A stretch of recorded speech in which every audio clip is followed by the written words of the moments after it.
Dobrý deň. Vitajte pri výučbe programu PowerMill.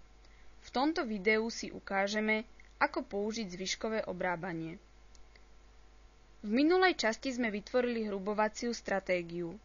Použili sme frézu s priemerom 50 mm, no polotovar ešte nie je pripravený na dokončovanie, pretože by pri ňom nástroj musel odobrať ešte veľké množstvo triesky, čo by negatívne pôsobilo jednak na obrábacie časy a jednak na životnosť nástroja.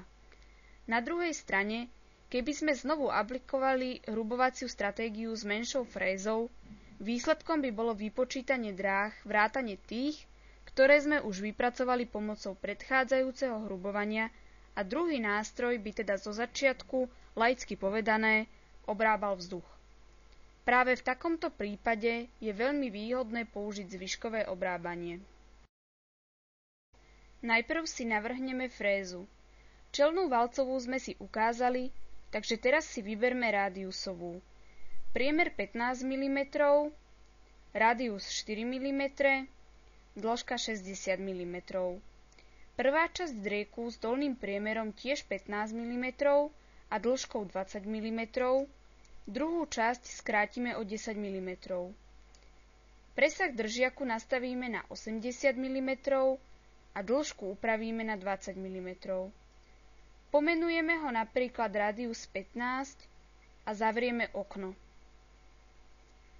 Nástroj sa okamžite aktivoval, takže keď budeme teraz navrhovať obrábaciu stratégiu, bude sa nám aplikovať na tento nástroj.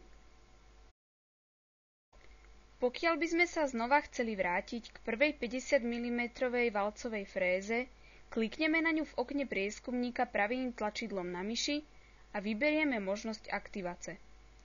Rovnaký postup aktivácie sa uplatňuje aj pri stratégiách.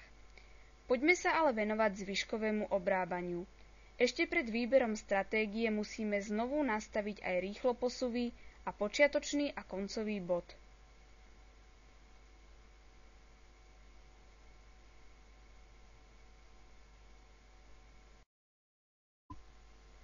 Tentokrát môžeme použiť hrubovanie rastrom.